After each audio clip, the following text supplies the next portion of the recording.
People believe the first person who says someone is confused. That's the strange thing about it. It doesn't take proof, it just takes confidence. My daughter said it once at church. Everyone smiled politely. And by the end of the conversation, something about the room had shifted. "Hello there, my dear. I'm truly glad you stopped by. Welcome to Voice of Granny June, a little corner where I share the kind of stories that only time and life can teach.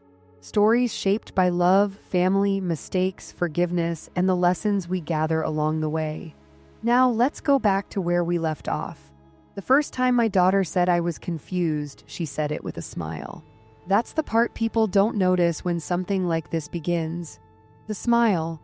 We were sitting in the fellowship hall after church, surrounded by paper cups of coffee and half-finished slices of lemon cake.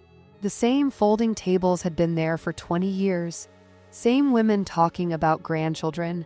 Same men arguing quietly about property taxes. It was ordinary, that's why it worked. Mrs. Howard was telling a story about the old grocery store that used to stand on Maple Street. The one that closed sometime in the early 90s. 1994, I said casually. It closed the summer of 94. I remember because your husband helped move the last freezer out. Mrs. Howard nodded immediately. That's right, I'd forgotten that part. My daughter made a small sound beside me, a quiet laugh under her breath. Just loud enough for the table to notice. She tilted her head slightly like she was deciding whether to say something. Then she reached over and touched my arm gently. "Oh, Mom," she said with an easy smile. It was 96. "You always mix those up." The table went quiet for a second, not awkward, just that small pause people make when they're deciding which version of reality to follow. Mrs. Howard blinked. "Oh, was it 96? My daughter nodded easily, still smiling. "Yeah, Mom gets confused about dates sometimes." Confused, she said it softly, like it was nothing, like it was already known. I opened my mouth to correct her. Because I wasn't confused, I knew it was 1994. I could picture the exact day, the hot afternoon, the freezer being wheeled out the back door, the owner locking the front gate. But then I noticed something. Everyone at the table was looking at my daughter. Not me. Mr. Daniels had already turned slightly in his chair toward her, waiting. Mrs. Howard's eyes stayed on my daughter's face like she expected the final answer to come from her. They weren't questioning her, they were accepting her, so I smiled. The same polite smile I'd used my whole life in rooms like this. "Well," I said lightly, "it's been a long time either way." The conversation moved on just like that. No argument, no tension.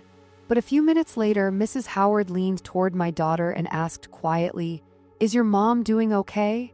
My daughter lowered her voice in that careful, sympathetic way people use when they want others to feel included in concern. "She's fine," she said. "Just a little forgetful lately." Forgetful. The word floated across the table like a polite explanation. Someone nodded. Someone else said, "That happens."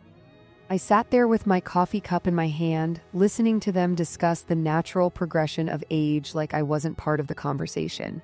My daughter squeezed my shoulder, affectionate, reassuring to them.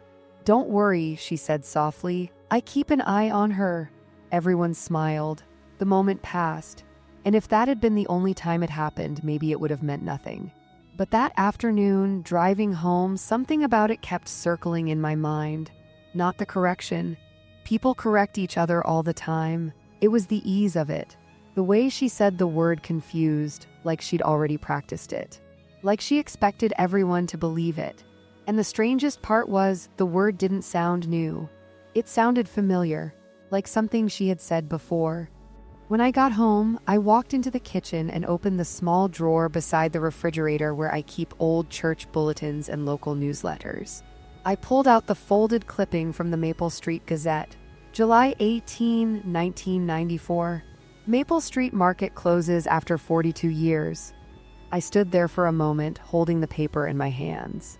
Just looking at the date, 1994, exactly the way I remembered it. I placed the clipping back in the drawer and closed it slowly. The room was quiet. The clock above the stove ticked steadily. Nothing about my memory had been wrong. Nothing at all, but that wasn't the part that stayed with me. The part that stayed with me was this. That was the first time my daughter corrected something I knew was true, and somehow, by the end of the conversation, everyone believed her. The second time my daughter corrected me, it happened so quickly I almost missed it. That's how patterns begin, not loudly, not dramatically, just small adjustments to reality. We were standing in the kitchen that afternoon. She had stopped by unannounced, the way she sometimes did on weekdays. I was slicing apples for a pie, the radio playing quietly in the background. "You remember Mrs. Howard's grandson?" I said casually. "The one who moved to Denver last fall?" My daughter leaned against the counter. For a moment, she didn't answer. She tilted her head slightly, watching me the way someone does when they're deciding how to respond. Then she spoke. "Mom," she said gently, "he moved 2 years ago." 2 years. She said it the same way she had at church. Calm, certain, like the correction was obvious. I frowned slightly and wiped my hands on the dish towel. "No," I said, "it was last fall. He brought his girlfriend to the harvest dinner." She smiled, not mocking, not confrontational, just patient. "The harvest dinner was 2 years ago," she said softly. "You might be mixing things up again." Again, that word slipped into the conversation so easily it almost sounded natural. I opened my mouth to respond, then paused because something about the moment felt familiar, not the topic. The structure, statement, correction, gentle explanation. I looked down at the apples on the cutting board. "Maybe," I said. She stepped closer and reached for one of the slices. "You've had a lot on your mind lately," she added lightly. "It's normal." The conversation ended there. But later that evening after she left, I opened my calendar, not because I doubted myself, because I wanted to confirm something. Harvest dinner, October, last fall. Exactly where I remembered it. I stood there for a moment looking at the date. The same quiet feeling from the church table returned. Not confusion, recognition. The correction hadn't been about accuracy, it had been about certainty. She hadn't checked, she hadn't hesitated. She had simply replaced my version with hers. And the more I thought about it, the more the moment began to feel less accidental, like it had followed a pattern I just hadn't noticed yet. And something else had happened that afternoon, something subtle. When she said I was mixing things up again, she said it the way people talk about habits. Not like it was new, like it had already been happening for a while. The third time it happened was at dinner with neighbors. We were sitting around the table when I mentioned the summer the old bridge washed out during the storm. "That was 2008, I said. "The county had to rebuild the whole South Road." Before anyone could respond, my daughter spoke from across the table. 2009, she said easily. "Mom always says 2008 for some reason." Someone chuckled lightly. I felt the room tilt slightly, not physically, socially. One of the neighbors glanced at me with a sympathetic smile. "You know how years blur together," he said kindly. Kindly, that word carries a tone, a soft adjustment of expectation. I didn't argue, not that night, but when we got home, I checked the newspaper archive online. The storm had happened in 2008, exactly the way I remembered. I closed the laptop slowly, 3 corrections. 3 times she had sounded completely certain. 3 times people had believed her, not because she proved anything, because she spoke with confidence. And confidence is persuasive, especially when it's paired with concern. Over the next few weeks, it happened again. And again, dates, stories, details, each correction small enough to seem harmless. Each one delivered with the same gentle patience. "Mom forgets sometimes. Mom mixes things up. Mom's been a little confused lately." She never said it harshly. She said it kindly, like she was protecting me, like she was helping people understand. But after the 4th time, I noticed something new. She didn't always wait for me to speak first. Sometimes she corrected stories I hadn't even finished telling. Sometimes she finished my sentences. Sometimes she corrected me before anyone else had the chance to react. And every time she did, people looked at her, not me. They looked at her for confirmation. The authority had shifted, quietly, without argument, without proof. Just repetition, one correction at a time, one gentle smile at a time. By the end of the month, something had changed in the way people spoke to me. Slightly slower, slightly louder, the way people talk when they're trying to be patient. One afternoon at the grocery store, Mrs. Howard asked if I needed help finding my car. She meant well, I knew that, but I hadn't forgotten where I parked. Walking back across the parking lot, I realized something that made my stomach tighten slightly. Confusion spreads faster than correction, because once people start expecting mistakes, they stop checking the facts. They just wait for someone else to confirm them, and my daughter had become that person. The one people trusted to explain me, the one people looked at before they looked at me, the one who decided which version of my memory counted. And standing there in the parking lot, keys in my hand, I felt something else settle quietly into place. This wasn't happening randomly. There was a rhythm to it now, a pattern, and patterns usually mean intention. She wasn't fixing mistakes. She was editing me. The first time I realized the story had moved beyond our conversations was on a Tuesday morning.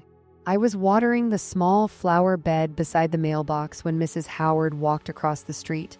She didn't usually cross the street before noon. She waved, a little too brightly. "Good morning," she called. "Morning," I said, turning off the hose. She walked up the driveway with that same friendly smile people use when they're about to say something careful. For a moment, she didn't speak. She studied my face like she was deciding how to begin. Then she cleared her throat lightly.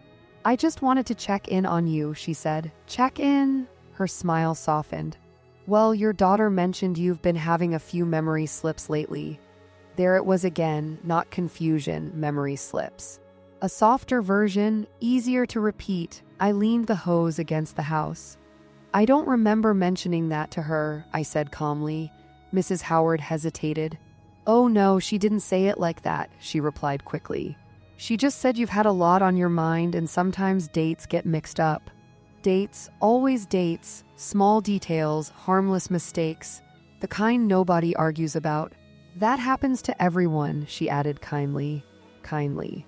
I'd started noticing how often that word appeared. People say it when they think they're protecting someone or when they think someone needs protecting. "I'm doing fine," I said. "Of course you are," she replied quickly. "Your daughter just worries." Worries, that word travels well. It makes accusations sound like affection. She chatted a few minutes longer about the weather, then walked back across the street. But the moment stayed with me. Not because of what she said, because of how naturally she said it. Like the information had already settled, like it had been discussed before. Later that afternoon, I stopped by the church office to drop off some donation envelopes. Pastor Mitchell was standing near the doorway. He greeted me warmly. "How are you doing these days?" he asked. "Fine," I said. He nodded, then added carefully, "Your daughter mentioned you've been under some stress lately." Stress, another word. Neutral, flexible, nothing unusual, I replied. "Well," he said gently, "it's good that she's looking out for you." Looking out for me, that phrase carried the same quiet implication. Someone was watching, someone was responsible. I walked out of the church feeling a strange sensation I hadn't felt before. Not embarrassment, not anger, something colder, recognition. The story had already begun circulating, quietly, without me ever being part of the conversation. That evening my daughter called. "Hi, Mom," she said cheerfully. "How was your day?" "Quiet," I replied. "I talked to Mrs. Howard earlier," she said casually. I paused. "Oh, yeah." She asked how you've been doing. "And what did you tell her?" "That you've just been a little forgetful lately," she said lightly. "Nothing serious." "Nothing serious." "That's not what I said," I replied. "Well," she said gently, "you mixed up those dates at church last week." One example, repeated, expanded, recycled. "That doesn't mean I'm forgetful." "I didn't say you were," she replied quickly. "I just told her you've had a lot on your mind." Concern again, framed carefully. "I'm fine," I said. "I know you think you are," she said softly. "Think, not know, think." She continued speaking the same calm way she always did, patient. Reasonable, the voice of someone explaining something delicate. "I just don't want people to misunderstand if you get a little mixed up sometimes." "Misunderstand?" I stood in my kitchen, phone pressed to my ear, staring at the calendar on the wall. "I'm not mixed up," I said. She didn't argue, she didn't push. She simply said, "Of course, Mom, of course," a phrase that sounds like agreement, but isn't. We talked about a few other things after that. Groceries, the weather, the neighbor's dog, normal conversation. When we hung up, I set the phone down on the counter. The house was quiet, but something about the silence felt different. Because the corrections weren't staying inside our conversations anymore. They were moving outward, quietly, carefully, one person at a time. And the more people heard the same version of the story, the more real it began to sound. That's the dangerous thing about repetition. People stop asking whether something is true. They start asking how serious it is. And once that happens, the story no longer belongs to the person it's about. It belongs to the people telling it. By the end of that week, 3 different people had asked if I needed help driving somewhere. One asked if I was remembering to take my medications. Another asked if I'd thought about slowing down a little. All of them were kind. All of them were concerned. All of them had heard the same story, and I hadn't told it. And little by little, I noticed something else. People were speaking more carefully around me, watching me a little longer before responding. Waiting for someone else to confirm what I said. Walking home from the post office that Friday, I realized something that made my chest tighten slightly. My daughter hadn't just corrected me. She had given other people permission to doubt me. She had given them a reason to look at me differently, to listen to her first. And once a room full of witnesses accepts someone else as the reliable version of you, it becomes very hard to take your own story back. Because by then, the explanation already exists, and everyone thinks they understand it. The first time a professional repeated the story, it happened during a routine appointment. My annual checkup had been scheduled for months. Nothing unusual, just the same visit I'd had every year for nearly a decade. The waiting room looked exactly the same as it always did. Soft music playing quietly, outdated magazines stacked neatly on the table, the receptionist typing steadily behind the desk. I signed my name on the clipboard. The receptionist smiled politely. "Good morning." "Morning," I said. She glanced at the form briefly before handing it back to me. "Dr. Ellison will see you shortly." I sat down near the window and opened one of the magazines, though I wasn't really reading it. Across the room, an elderly man was filling out paperwork slowly, squinting at the lines. A nurse walked past carrying a small stack of files. Everything felt ordinary, familiar, predictable. Then the receptionist's phone rang. She answered quietly, "Yes, she's here now." A pause, her eyes moved briefly in my direction. For a moment, I wondered who she was speaking to. "Yes, I'll make sure it's in the file." She hung up and returned to typing. For a moment, I wondered if I'd imagined the glance. A few minutes later, the nurse called my name.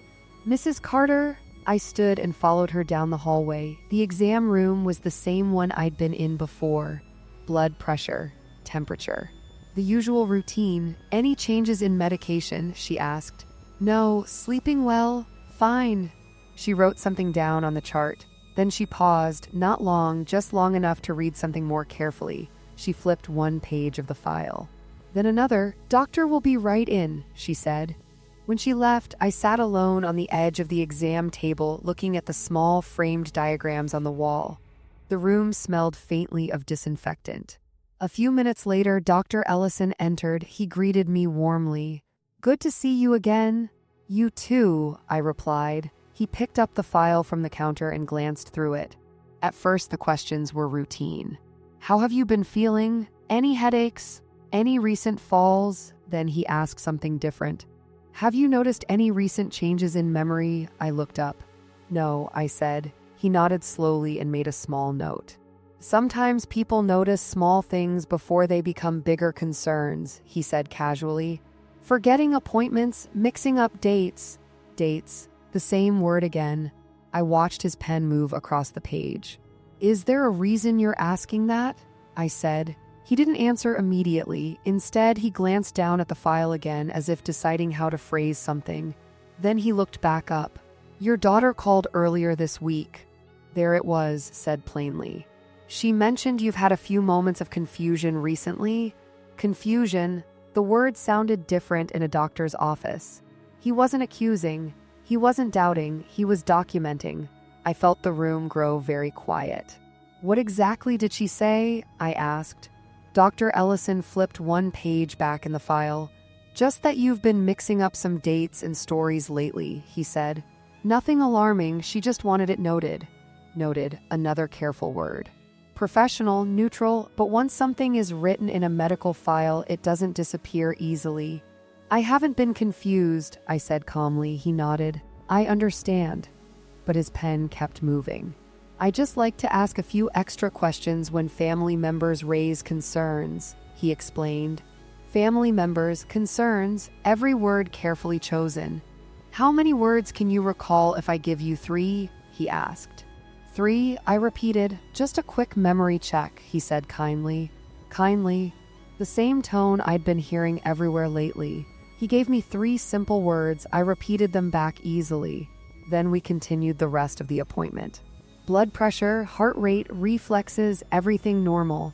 At the end of the visit, he closed the file and smiled reassuringly. Everything looks good, he said. That's good to hear. He walked me to the door. But before I left, I glanced once more at the file on the counter. The page was still open, and next to the doctor's notes was a small line written neatly in the margin. Family reports occasional confusion. Family reports. Not patient reports, not physician observation. Family. I walked out of the office slowly. The hallway felt longer than it had when I arrived. Quieter too, and the silence followed me all the way to the front door. Because something had shifted again, the story wasn't just circulating in conversations anymore. It had entered a record, and records carry weight. People question stories, they debate opinions. But once something is written in a file, it starts to look like evidence. The first time I saw proof that the story was growing, it arrived in the mail. It was a Tuesday afternoon.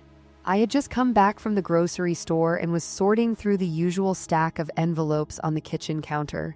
Bills, a grocery flyer, a church newsletter, and one envelope I didn't recognize, white, official.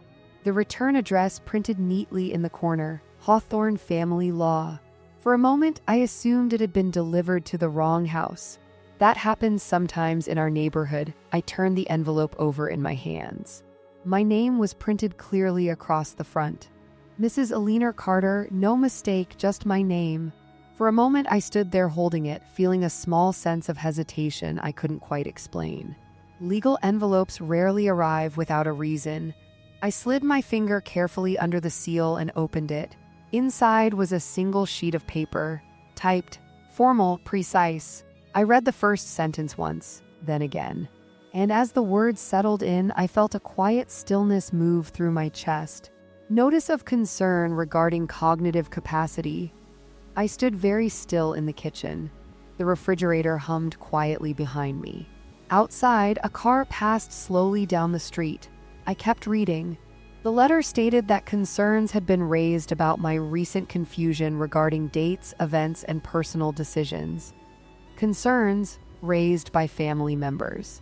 Family members, plural. My daughter's name appeared halfway down the page, listed as the reporting party. It was written in the same calm legal language I'd seen before in official documents. Neutral, objective, professional. But the meaning underneath it was simple. Someone had started a record, not a conversation. A record. The letter explained that a capacity review consultation had been scheduled with a legal representative to discuss whether further evaluation might be necessary. Further evaluation? The phrase sat there on the page like a quiet warning. No accusations, no conclusions, just process. Process has momentum.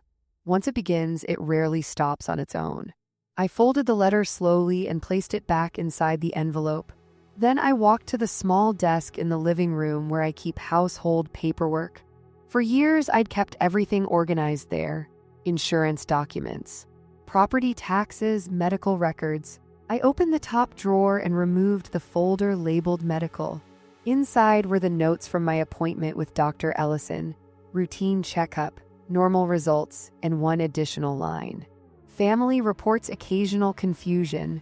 I closed the folder again, then I opened the second drawer, the one where I keep old correspondence. There were birthday cards, holiday letters, a few documents from the house purchase years ago. As I placed the new envelope inside, something occurred to me. This wasn't the first written record anymore. The doctor's file, now a legal letter, 2 documents, both repeating the same story, both created by someone else, and both describing me as confused. I sat down at the desk and read the letter one more time. The language was careful. It didn't say I was incapable. It didn't say I was incompetent. It simply said there were concerns. And concerns invite investigation. Investigation invites evidence. Evidence invites decisions. The process moves step by step. Quietly, systematically, I folded the letter again and returned it to the folder. Then I walked to the kitchen window. Across the street, Mrs. Howard was watering her roses. The water arced slowly across the garden in the afternoon light. A dog barked somewhere farther down the block. A delivery truck rolled past the corner. Everything in the neighborhood looked calm, peaceful, ordinary, and yet the envelope sitting on my desk had quietly changed the shape of the day. Standing there at the window, I felt a quiet understanding settle in. My daughter hadn't just been correcting me, she had been preparing something. One conversation at a time, one witness at a time, one document at a time. And now the paper trail had begun. The appointment was scheduled for Thursday morning, 10 o'clock. The letter had suggested it was only a consultation, nothing formal, just a conversation. That was the word they used, conversation. But legal offices rarely schedule conversations. They schedule documentation. I arrived 10 minutes early. The office building stood on the corner of Maple and 3rd, a quiet brick structure with dark windows and a polished brass directory beside the entrance. Hawthorne Family Law, Suite 204. The hallway smelled faintly of floor polish. Soft footsteps echoed against the tile as I walked toward the elevator. When the doors opened on the second floor, the waiting area was already quiet. A single receptionist sat behind a curved desk. She looked up and smiled professionally. "Mrs. Carter?" "Yes. Mr. Hawthorne will see you shortly." Her tone was neutral. Not sympathetic, not curious, just efficient. I sat down in the chair across from the desk. The office was tidy, minimal decorations, 2 framed certificates on the wall, a shelf filled with legal binders. Nothing about the room felt emotional. It felt procedural, the kind of place where decisions were written down. A few minutes later, a door opened. A man stepped into the hallway, mid-50s, gray hair, calm expression. "Mrs. Carter," he said, offering a polite nod. "I'm Daniel Hawthorne." I stood. "Thank you for seeing me." "Of course." His office was larger than the waiting room, but just as quiet. He gestured toward a chair across from his desk. "Please sit." I sat. He opened a thin folder and glanced at the first page, then he folded his hands calmly. "Before we begin," he said, "I want to clarify something." His tone was measured. "Professional, this meeting does not mean any legal action has been taken." Not yet. He didn't say those words, but they were implied. This is simply an opportunity to discuss concerns that have been raised. Concerns again. The same word from the letter. "I understand," I said. He nodded once. "Your daughter contacted our office last week." I waited. "She expressed concern about your ability to manage certain personal and financial matters." Manage. Another careful word. "Has she filed anything formally?" I asked. "No," he answered immediately. "Not at this time." That phrase lingered slightly in the air, "not at this time." "But she did request information about the process," he continued. "What process?" He looked down at the folder again. For a moment, he adjusted the papers inside as though deciding how to phrase his answer. Then he looked back up. "Guardianship review." The word settled quietly between us. Guardianship. I had heard the word before, of course, usually in articles about elderly care or court disputes. But hearing it spoken in connection with my own life felt strangely unreal. Like hearing your name mentioned in a case file you never agreed to open. "What would that involve?" I asked. Mr. Hawthorne leaned back slightly in his chair. If a petition were filed, the court would review medical documentation and testimony regarding cognitive capacity. Documentation. Testimony, the same pieces that had been quietly forming over the past few weeks. The doctor's visit, I said. He nodded. Medical records are often part of the review, and statements from other people. Yes, witnesses, neighbors, friends. Anyone who had heard the story. I thought about the conversations at church, the grocery store, the careful concern in people's voices. How often does something like this happen? I asked. More often than people realize, he said calmly. Sometimes families misunderstand normal aging. Sometimes there are legitimate concerns. And sometimes, I asked, he paused just slightly. Sometimes the situation becomes complicated. Complicated, a polite word. I looked down briefly at the folder on his desk. Has my daughter provided anything in writing? I asked. No formal statements, he said. Just preliminary notes from our conversation. Preliminary. Another step, another small piece of documentation. What would happen next? I asked. That depends, he replied. On what? Whether a petition is filed. The room fell quiet. Outside the office window, traffic moved slowly along the street below. From this height, the cars looked small, distant, controlled. If she files one, I said carefully, what happens then? Mr. Hawthorne closed the folder gently. The court would review the evidence. Evidence, such a simple word, but evidence can be created, collected, framed. And if the court believes the concerns are valid, then a guardian may be appointed to oversee certain decisions. Oversee. Another polite word, but the meaning was clear. Someone else would begin deciding things for me, my finances, my medical care, possibly even where I lived. And if the concerns aren't valid, I asked. Mr. Hawthorne met my eyes directly. Then the petition would be denied. Denied. The word sounded clean, simple, but legal processes are rarely simple once they begin. He studied me for a moment. Mrs. Carter, he said carefully, have you experienced any confusion recently? No, I said.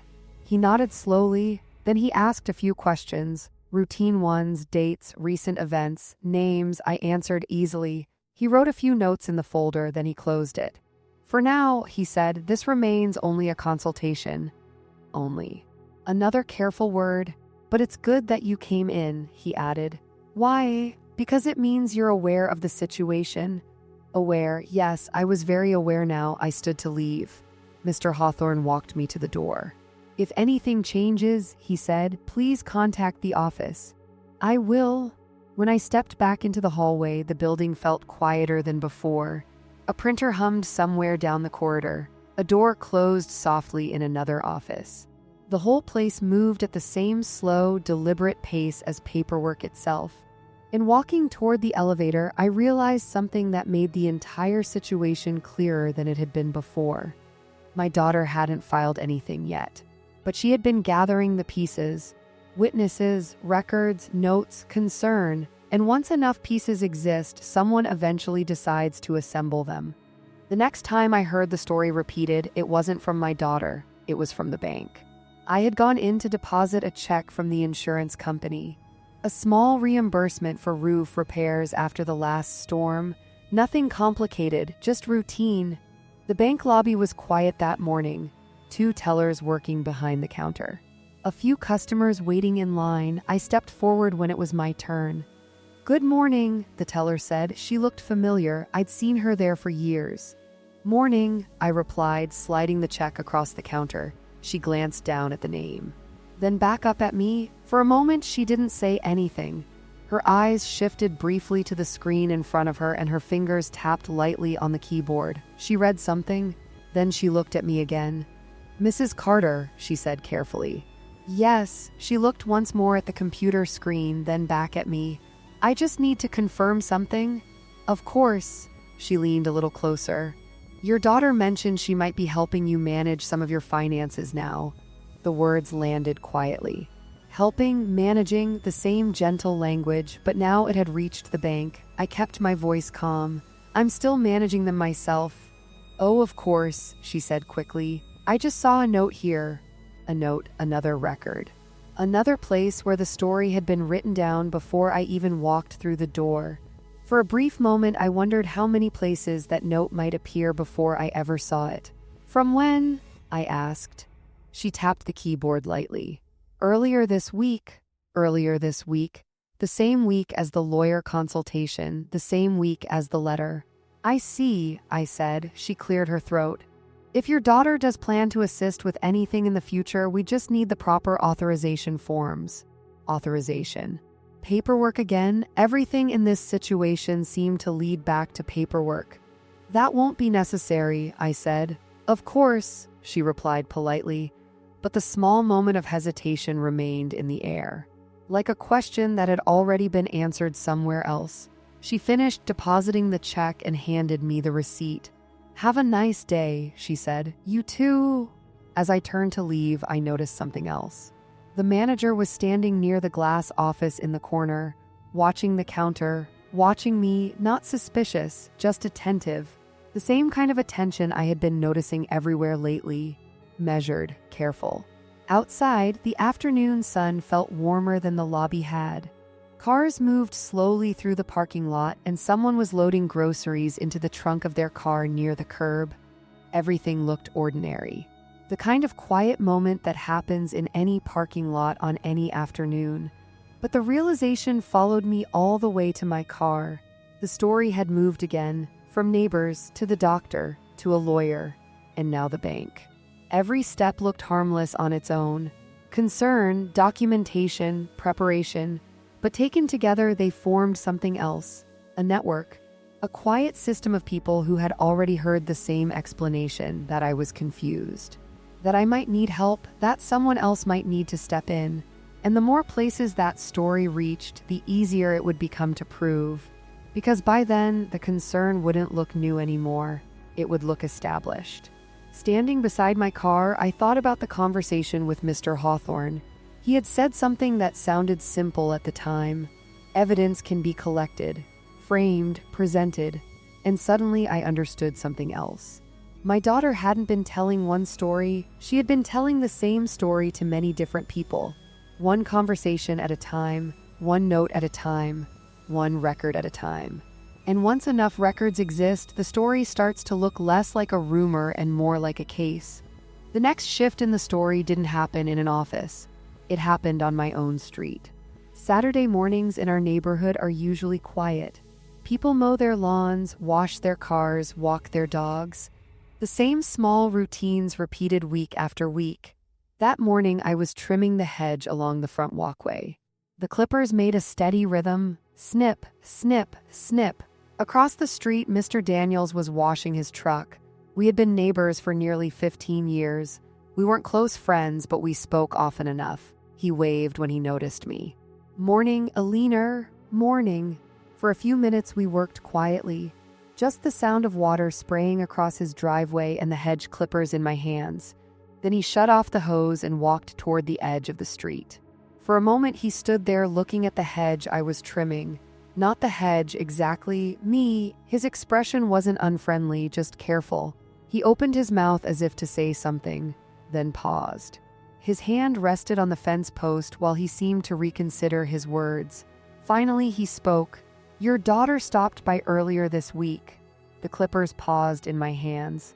"Oh," he nodded. "Yeah, she was asking about you, asking about me."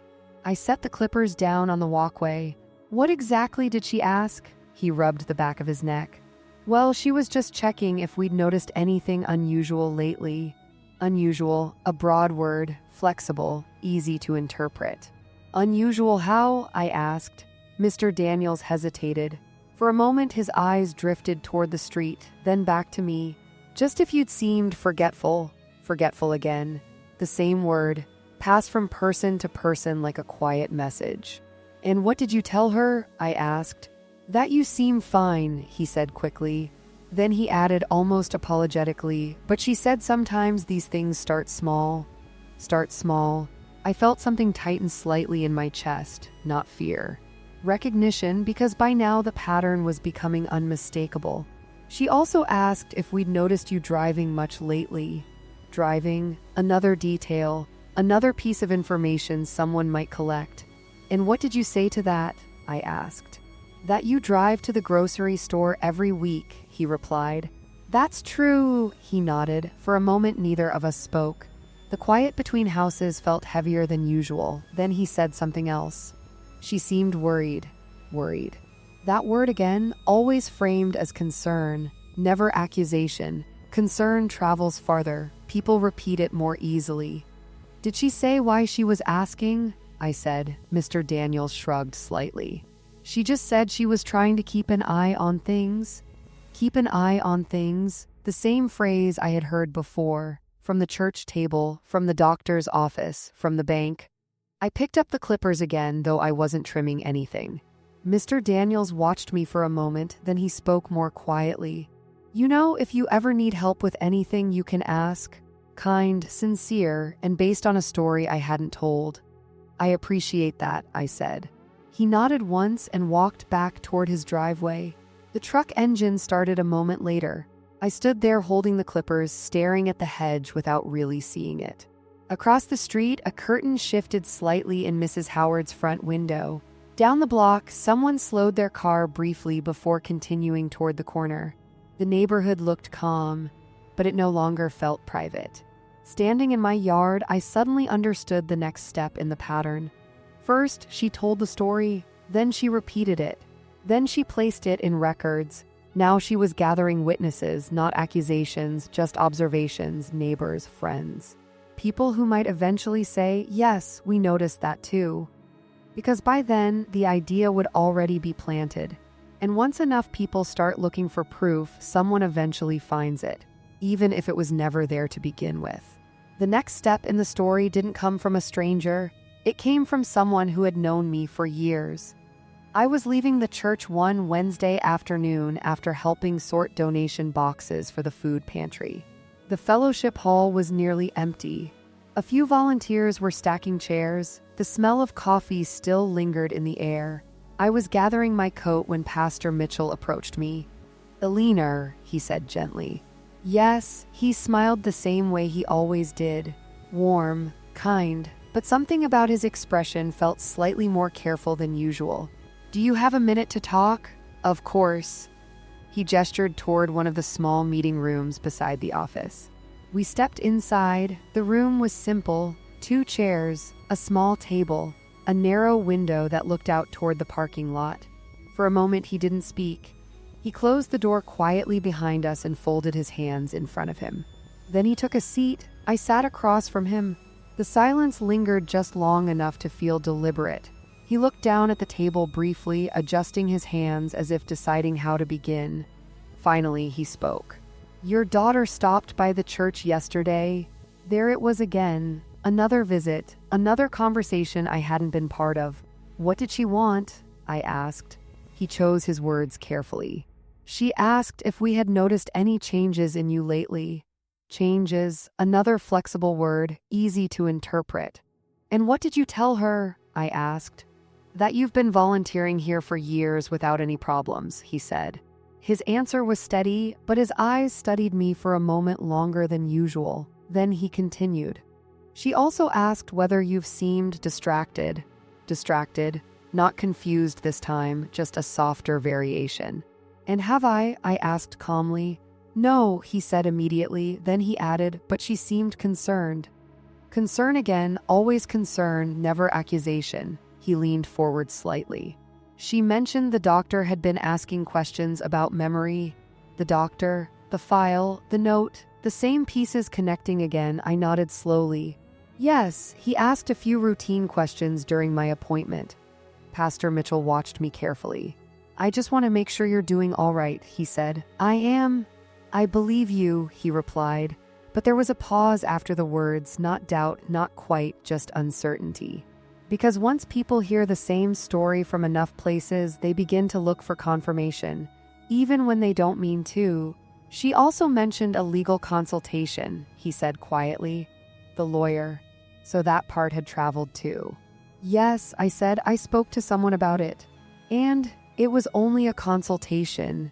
He nodded slowly.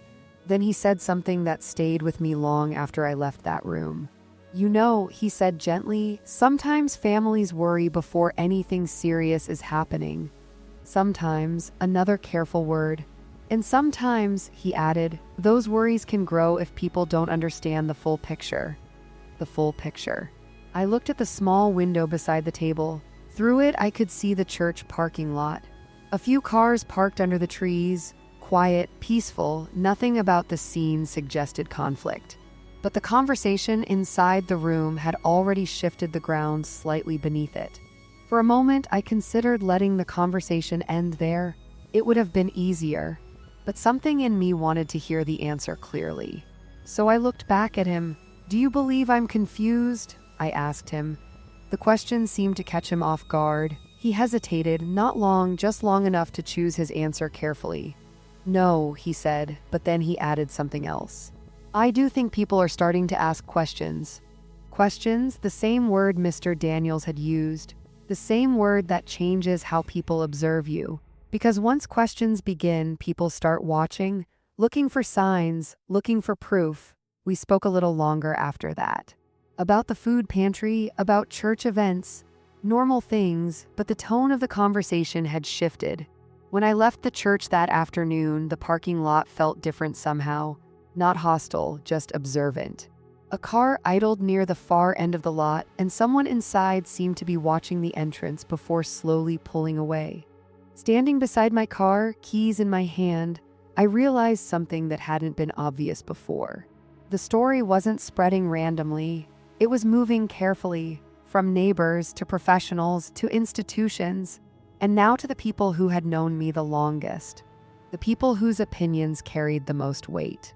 Standing beside my car, keys in my hand, I understood the strategy more clearly than ever. My daughter wasn't trying to convince one person. She was building agreement, quietly, step by step, until enough people shared the same concern. Because once concern becomes consensus, it stops sounding like a rumor and starts sounding like the truth. The papers arrived on a Monday morning, not by mail this time, by hand. I was in the front yard trimming the rose bushes when a car pulled slowly to the curb. It wasn't a car I recognized. A gray sedan, plain, unmarked. The engine stayed running for a moment before the driver stepped out. A man in a dark jacket walked up the path toward the house. He carried a thin envelope in one hand. For a moment, I assumed he was looking for directions. People sometimes stopped on our street for that. But he didn't ask about the street. He stopped a few feet from the porch and looked directly at me. "Mrs. Alina Carter?" he asked. "Yes." His tone was neutral, professional. He glanced briefly at the paper in his hand. Then back at me. "I have documents for you." Documents. Another word that had been appearing more often lately. He stepped forward and handed me the envelope. "Please sign here confirming receipt." He held out a clipboard. For a moment, I looked down at the line where my name was printed. Then I signed it. He nodded once. "Thank you." That was all. No explanation, no conversation, just delivery. He walked back toward the sedan. The car pulled away a moment later, turning slowly at the corner. The street felt quiet again. I stood there holding the envelope. The roses brushed lightly against my arm in the breeze. Across the street, Mrs. Howard's curtains shifted slightly. I walked inside the house and placed the envelope on the kitchen table. For a moment, I didn't open it, not out of fear, but because some documents change things simply by existing. And once they're opened, they begin a process that can't easily be reversed. Finally, I slid my finger under the seal. Inside were several pages. Stamped, filed, official. The first line was written in bold letters at the top. Petition for guardianship review. My hands rested on the page for a moment longer than necessary. The words didn't feel like paper. They felt like a door closing quietly somewhere behind me. Filed with the county court. Petitioner Laura Carter, my daughter. I read the next page carefully. The language was familiar. Concerns regarding cognitive decline. Reports from family members. Observations from community contacts. Medical notes. Every small conversation from the past few weeks had quietly assembled itself into a formal statement. Not rumors, evidence. At least that was how it appeared on paper. The petition explained that the court would review the information and determine whether a full capacity evaluation should be ordered. Evaluation, the same word that had appeared in the doctor's office. The same word the lawyer had mentioned, now written in a court filing. I set the papers down on the table. The kitchen clock ticked steadily above the sink. Each second sounded louder than usual in the quiet room. Outside, someone walked past the house with a dog. Ordinary sounds. An ordinary afternoon, but something about the day had shifted in a way that could not be undone. The process had officially begun. This wasn't preparation anymore. This was action. The court date was printed near the bottom of the final page. 3 weeks away, enough time for witnesses, statements, records, everything my daughter had been collecting. I read the page one more time. Then I folded the papers carefully and placed them back inside the envelope. For a long moment, I stood in the quiet kitchen, because now the story had moved to its final stage. Not conversations, not questions, not concerns. A court, and courts don't ask whether stories are comfortable. They ask whether they are convincing. Standing there at the kitchen table, I realized something else. My daughter had spent weeks preparing this moment, building the story piece by piece. Neighbor by neighbor, record by record, and now she had placed it in front of a judge. Because once a story reaches a courtroom, it stops being a rumor, it becomes a case. The first thing I did after reading the court papers was not call my daughter, it was call the lawyer. Mr. Hawthorne answered on the second ring. "Good afternoon." "It arrived," I said. There was a brief pause on the line. "The petition, yes." His voice remained calm. "Have you read it yet?" "I have." Another pause, not surprise, not concern, just the quiet pause of someone who had been expecting this moment. "Good," he said finally. "That means we can begin." Begin, an interesting word, because to me it had felt like something was ending. But to him, this was simply the start of the real process. "What happens next?" I asked. "For now," he said, "we prepare." Prepare, another familiar word, but this time it sounded different, more deliberate. "What exactly are we preparing for?" I asked. "The hearing," he said, "of course." The court date printed at the bottom of the petition, 3 weeks, 21 days. "That isn't much time," I said. "It's enough," he replied calmly. Then he added something else. "Most of their case has already been built." Their case. "My daughter's story and ours?" I asked. "Our case," he said, "will focus on accuracy." Accuracy, such a simple word, but powerful in a courtroom. "How do we do that?" I asked. "By showing the difference between concern and evidence." Concern and evidence, two things that often sound similar until someone begins examining them carefully. He continued. "I'll need a few things from you, of course. First," he said, "a full list of anyone your daughter may have spoken to recently. Neighbors, church members, doctors, bank employees, the same names I had been noticing." "I can do that," I said. "Second," he continued, "any documents showing your normal routines." Routines, financial records, appointments, volunteer schedules. The small details of daily life. Things people rarely think to document. "But those things already exist," I said. "Yes," he replied. "And that's exactly why they're useful." Useful because stories can be flexible, but records are less cooperative. He paused briefly. Then he asked one more question. "Has your daughter contacted anyone professionally about you besides the doctor?" I thought for a moment. "The bank. And neighbors. Anyone else?" The answer came to me slowly. "The church," I said. "I see." His tone remained neutral, but I could almost hear the quiet calculations happening on the other end of the line. "That's helpful," he said. "Helpful, an interesting way to describe it." "Helpful how?" I asked. "Because patterns matter." Patterns, the same word that had been appearing in my own thoughts. "When concerns appear across multiple places at the same time," he explained, "courts sometimes assume those concerns developed naturally. Naturally. As if worry had simply spread on its own. But when the same person initiates those concerns everywhere," he continued, "it becomes something else. I heard a faint sound on the other end of the line, papers shifting slightly as if he were looking down at a file. Then he said the word carefully, coordination, coordination, a careful word, a legal word. Is that a problem? I asked. It can be, he said. Then he added something that stayed with me long after the call ended. Especially when the coordination begins before any professional evaluation has occurred. Before, that word mattered because it suggested something important: preparation. I looked down at the envelope still sitting on the kitchen table. The stamped papers inside, the court date waiting at the bottom of the final page. My daughter believes she's protecting me, I said quietly. Mr. Hawthorne didn't answer immediately. When he did, his voice was thoughtful. That may be what she believes. The pause that followed was longer than the others. Or, he said carefully, it may be what she wants others to believe. The difference between those two possibilities was small. But in a courtroom, small differences often matter the most. When we ended the call, I remained standing in the quiet kitchen. The late afternoon sunlight stretched across the table.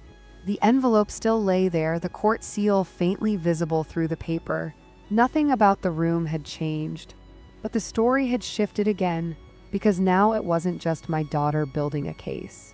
Now someone else was examining how that case had been built. And once someone begins examining a story closely, they don't just look at what it says. They start asking how it started. The next step in the process arrived 2 days later. Not from the court, from my daughter. The envelope came by regular mail this time. Thin, formal. The return address printed neatly in the corner of a law office across town.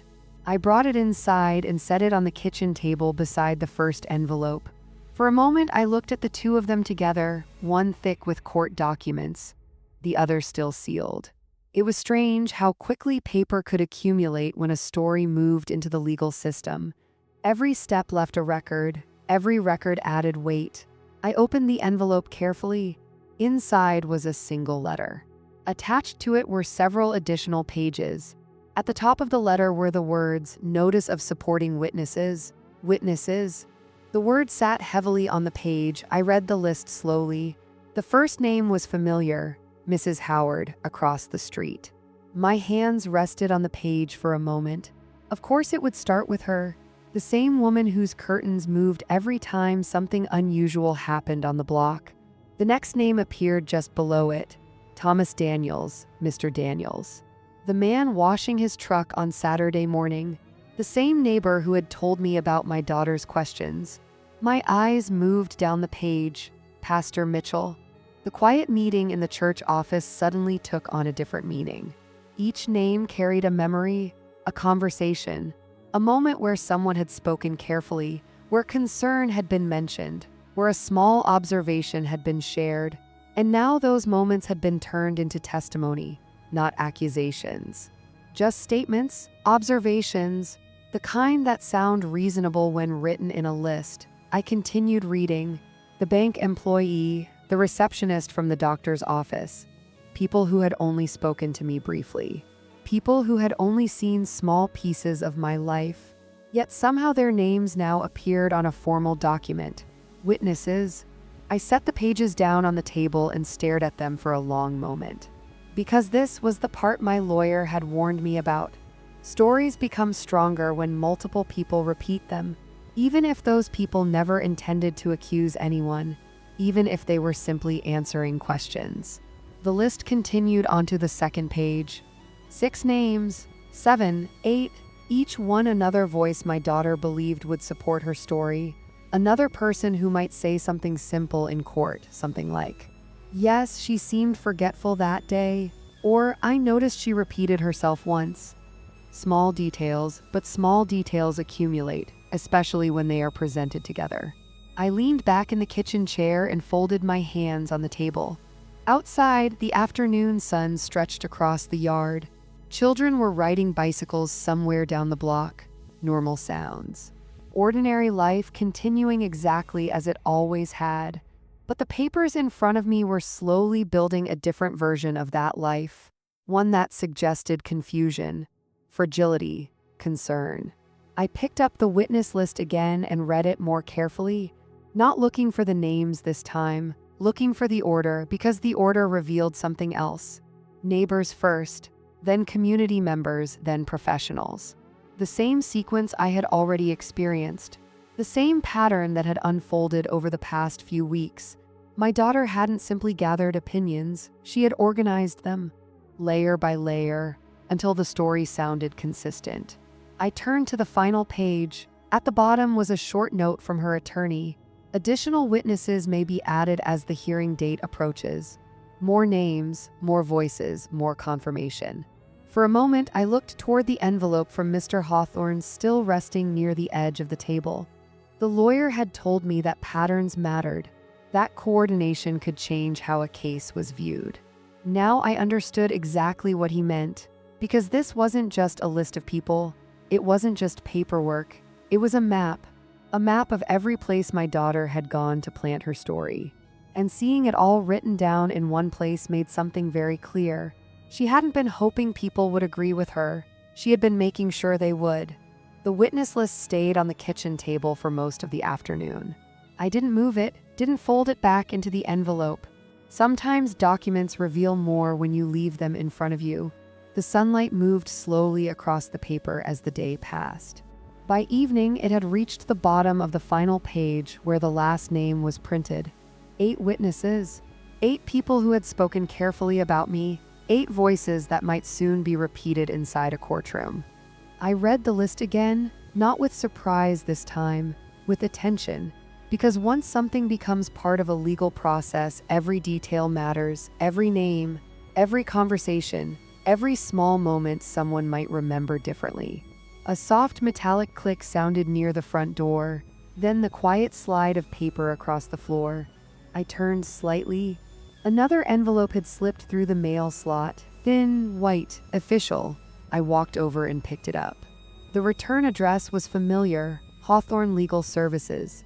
Mr. Hawthorne, I opened the envelope carefully. Inside were several neatly organized pages.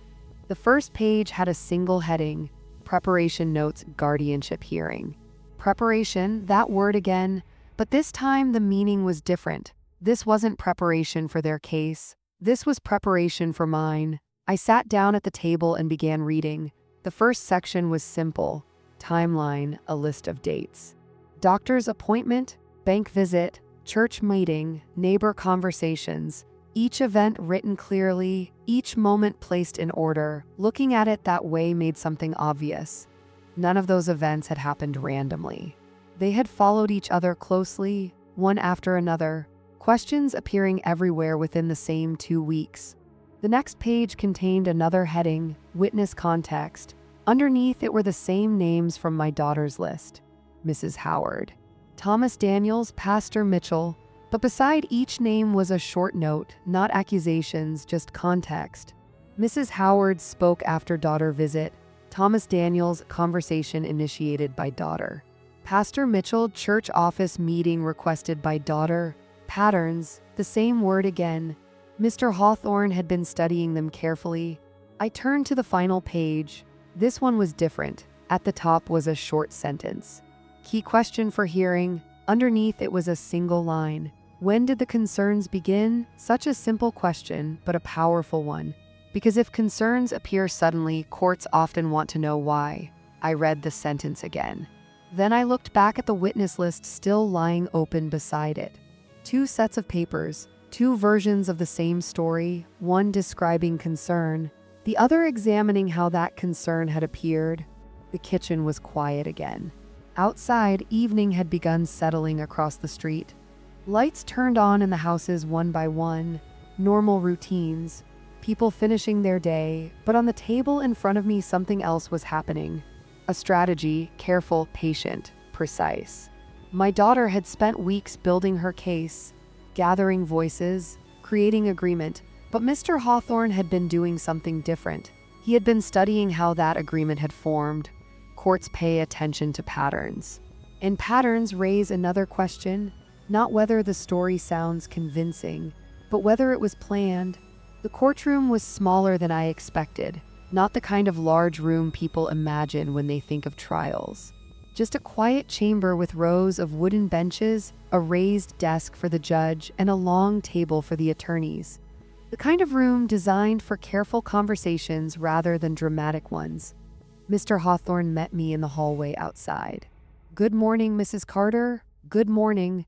He held a thin folder under his arm, calm, unhurried, the same steady presence he'd had from the beginning. "Are you ready?" he asked. "Yes."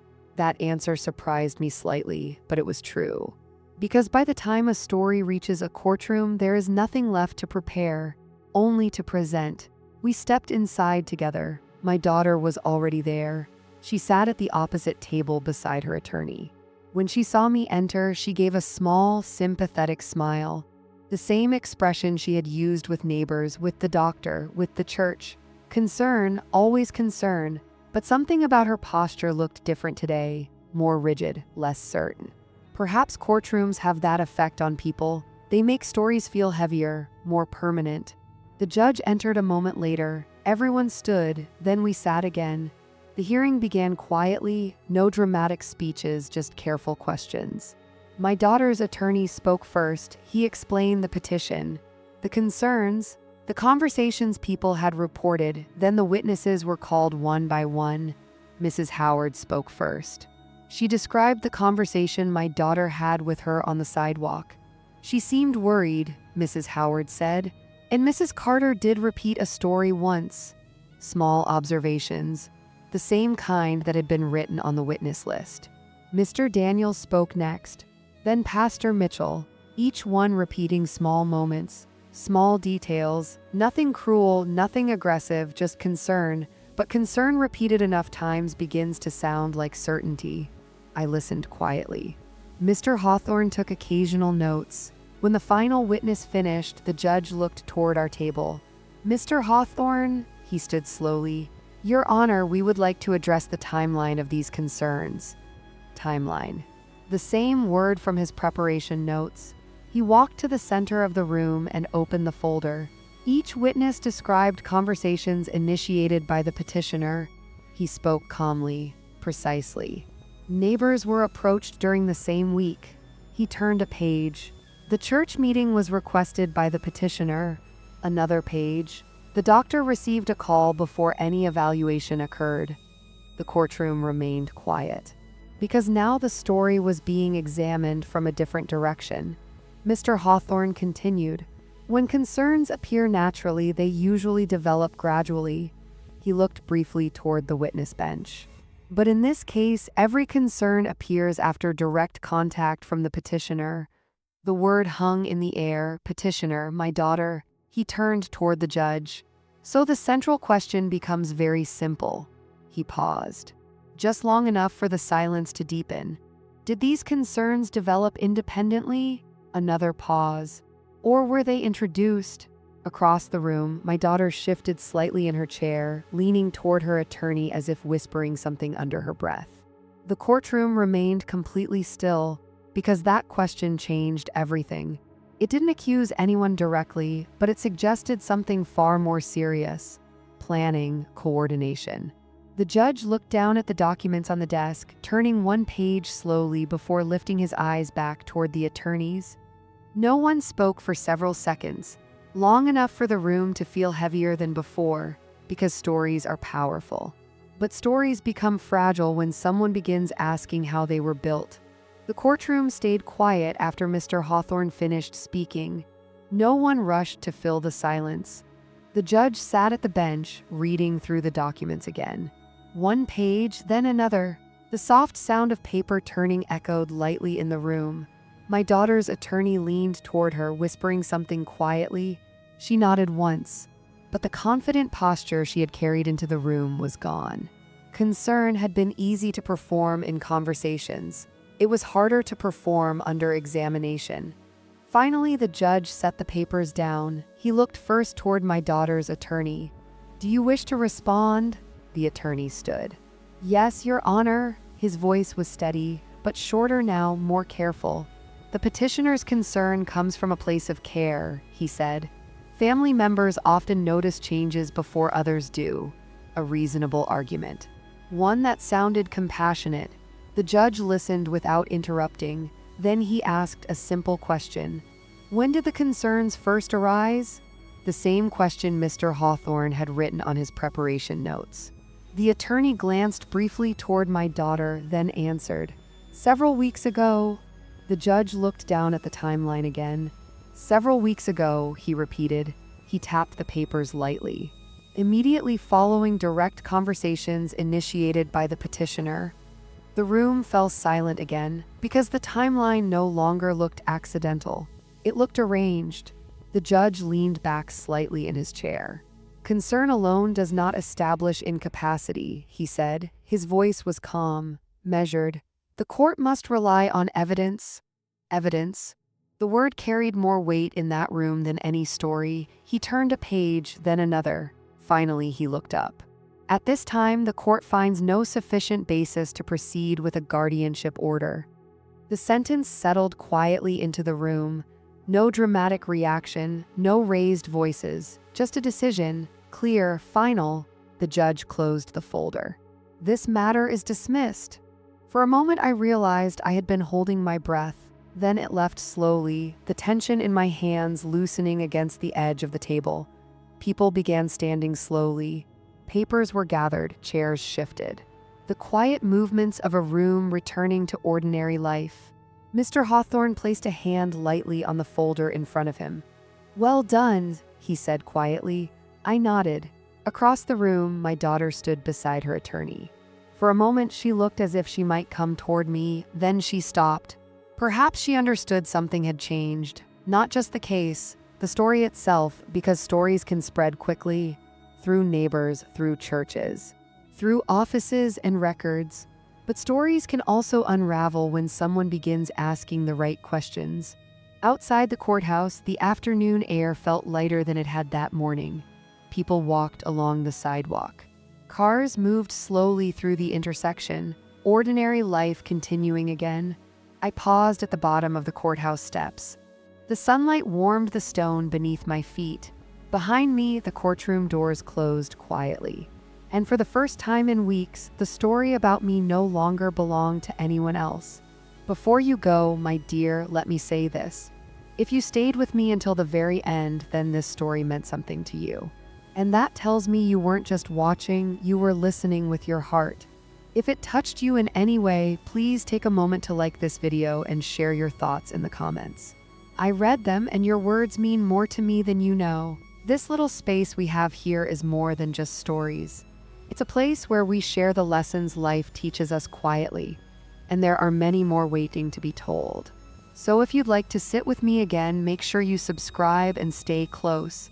I would truly love to have you here for the next story. Until then, take gentle care of yourself, and I'll be right here when you come back.